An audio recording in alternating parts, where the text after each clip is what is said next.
Звездочка, звездочка, дяденька, вы будете доедать художественный рассказ, часть 1, звездочка, звездочка. Влад сидел в круглосуточной забегаловке на окраине города, грея ладони о кружку дешевого чая. За окном янтарные фонари растекались по мокрому асфальту, и казалось, будто сам город плакал, за тех, кому негде жить, и за тех, кто разучился мечтать.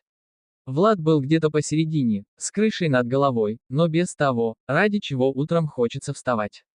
Он уткнулся взглядом в остывшую гречку с котлетой, которую заказал скорее по привычке, чем из голода. Внутри пусто, а снаружи тишина, нарушаемая только шипением кофемашины и тихими шагами официантки. И вдруг рядом прозвучал тоненький голосок: «Дяденька, вы будете доедать?» Влад вздрогнул. Слева, почти незаметная за огромным столом, стояла маленькая девочка лет 5, на голове смешной розовый берет, явно чужой, слишком большой, пальто, тонкое, мокрое, щеки красные от холода, глаза огромные, бездонные. Он моргнул, будто сомневаясь, действительно ли она здесь. «Что?» — наконец выдавил он. «Ты одна?» «Я не одна», — девочка покачала головой, но как-то неуверенно. Мама сказала подождать, но мама долго не возвращается, а кушать хочется. Она опять посмотрела на тарелку, не нагло, не жадно, а так, как смотрят котята во дворе, тихо, испуганно, будто разрешение просит всем существом. Влад даже не успел подумать. «Садись», — сказал он, подвигая к ней тарелку, «кушай». Девочка осторожно, будто боясь спугнуть чудо, забралась на стул, взяла вилку и начала есть быстро, но аккуратно, словно ее учили не шуметь, не мешать, не просить лишнего. У Влада что-то болезненно сжалось внутри, такая маленькая, такая голодная и такая одинокая. Минуты шли, девочка съела все до последней крупинки, потом смущенно посмотрела на него. «Спасибо, дяденька, ни за что, где твоя мама?» Она сказала, что пойдет. Ну, девочка нахмурилась, пытаясь подобрать слово, узнать кое-что, и ушла туда. Она махнула в сторону дверей, ведущих на грязный переулок за кафе.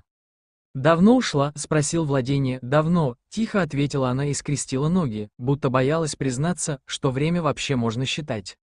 Влад уже собирался встать и пойти искать мать, как вдруг раздался громкий, настойчивый стук в дверь, не в входную, ту, что в подсобку, жесткий, требовательный, будто человек стучит кулаком, и ему плевать, что ночь, что люди внутри испугаются. Официантка нахмурилась. «Мы никого не ждем», стук повторился сильнее. Девочка вздрогнула так, что чуть не упала со стула. «Это не мама», — прошептала она, — «мама так не стучит». Влад почувствовал, как холод пробежал по позвоночнику. За дверью тишина, и вдруг мужской голос хрипло бросил: «Откройте, быстро!» Но дело было даже не в словах, а в том, что тон был знаком, слишком знаком Владиславу, тон человека, которого он когда-то искал и которого надеялся больше никогда не встретить. Он бросил взгляд на девочку и увидел в ее глазах не просто страх, панический ужас, будто она узнала голос. «Ты знаешь, кто это?» — шепотом спросил он, она медленно кивнула. «Это тот дядя, который приходил к маме, он кричал, всегда кричал». Стук снова гулко ударил по двери, девочка быстро сползла со стула и спряталась под ним, словно делала это не впервые.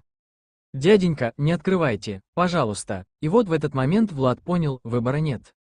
А вместе с тем понял еще кое-что: он не может оставить ребенка.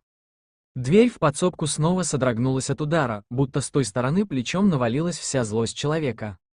«Эй, откройте, я знаю, вы там», — прорычал голос. За стеклом на кухне замелькала тень, официантка испуганно шепнула: «Мы должны вызвать охрану, подождите». Влад поднялся: «Я сам». Он пошел к двери, стараясь идти уверенно, хотя сердце стучало так, будто собиралось вырваться наружу. Когда подошел вплотную, голос за дверью стих, словно человек прислушался. «Открой, тихо», — угрожающе сказал он, — «или я выломаю». Обидно признать, но мог бы, уж слишком хорошая физическая мощь звучала в голосе. «Кого вы ищете?» — спросил Владение. «Женщину и ребенка, а не тут».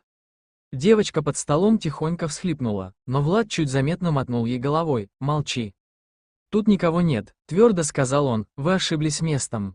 Небольшая пауза, тишина, а потом смех, тяжелый, неприятный, как будто человек наслаждался обманом. «Ошибся, думаешь, я идиот, я видел их заходящими сюда, дверь открой, живо». Стук, удар, еще один, Влад на секунду закрыл глаза.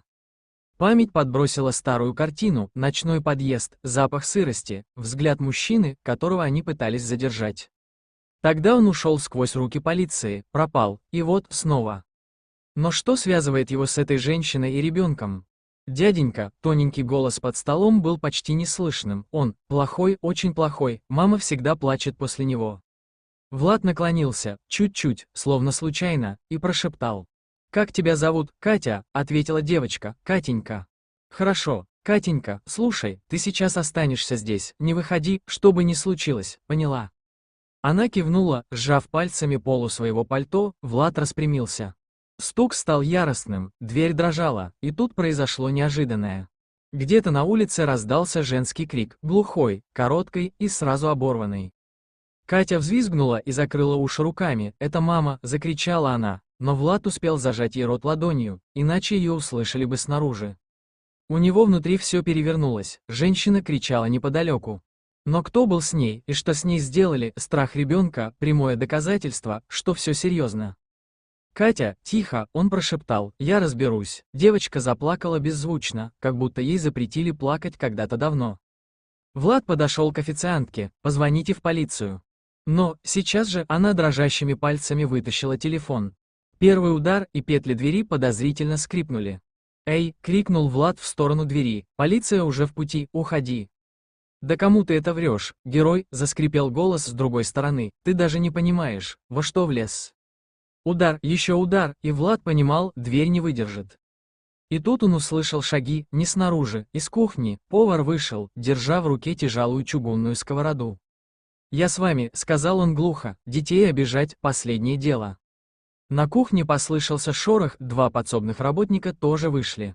«Мы не знаем, кто там», — нервно сказал один, «но таким твари быть не должны». Девочка под столом подняла взгляд, полный надежды. А дверь снова дрогнула, и вдруг тишина, даже улица на секунду затихла. «Он ушел?» — шепотом спросила официантка. Влад осторожно подошел к маленькому окошку сбоку, вытянулся и заглянул наружу.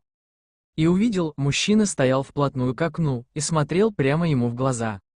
Лицо бледное, под глазом шрам, взгляд, как у волка, который знает, что добыча рядом. Он медленно улыбнулся и прошептал, «Не кончено». Потом резко повернулся и скрылся в переулке. Влад отпрянул. Он уже знал, что полиция не успеет, что мужчина вернется, что женщина где-то рядом, возможно, ранена, и что Катю он не бросит, потому что кто-то должен защитить ребенка, и если это выпало ему, он не отступит, даже если придется вспомнить все, от чего он бежал.